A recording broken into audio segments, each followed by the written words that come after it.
Hey, welcome to day 12 of the Cybersecurity Awareness Month. Today we're going to talk about HIPAA. We're continuing our series within a series about different compliance frameworks that you might be familiar with. HIPAA, or the Health Insurance Portability and Accountability Act, is a pretty popular one. So I thought it'd be a good time to talk about that. Um, HIPAA, in short, is a framework that exists or a law that was enacted to protect patient health information. Um, we heard about it a lot during the pandemic, especially around things like providing proof of vaccination and all that stuff, because in addition to being one of the most common frameworks we see in the space, it's also super misunderstood by a lot of people who don't work in the space.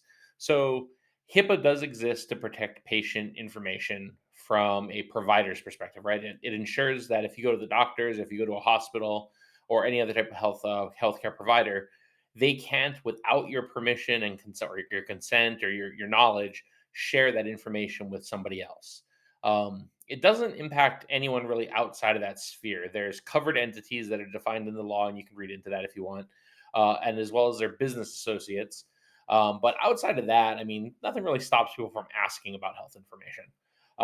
HIPAA is also combined frequently with high tech, which is the Health Information Technology for Economic and Clinical Health Act.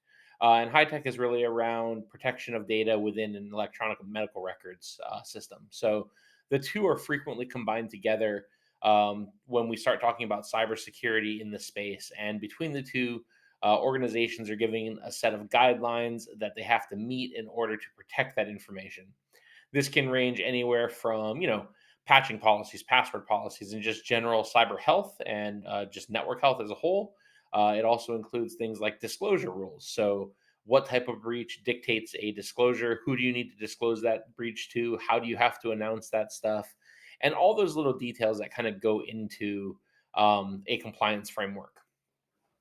One of the common misconceptions is that you can have, or that you can be HIPAA compliant or HIPAA certified. You can be compliant in that you follow the rules and you set your network up the way it's supposed to be.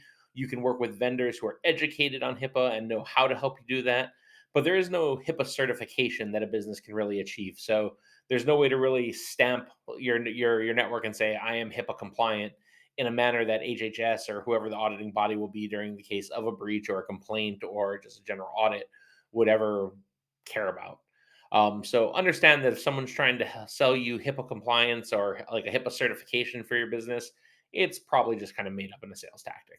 They can definitely help you achieve compliance, but it's sort of an ongoing thing. And it doesn't really matter if you're compliant right now. What matters is that you're compliant all the time.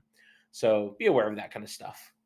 For the organizations that follow CIS controls, in addition, CIS is super helpful, the Center for Internet Security, and they actually put together a CIS controls mapping that directly takes you to HIPAA. So if you follow the CIS controls or you follow HIPAA, but you also want to build in the CIS controls, which we'll talk about in a couple of, probably a couple of days, maybe tomorrow or the next day, um, they're very helpful, and they built a spreadsheet that says, hey, here are our critical controls, and here are the sections of HIPAA and high tech that they align to. And that makes your life a little bit easier. But if you're in the medical space and you're in cybersecurity, definitely take the time to familiarize yourself with HIPAA and high tech. If you're a business associate, definitely do that.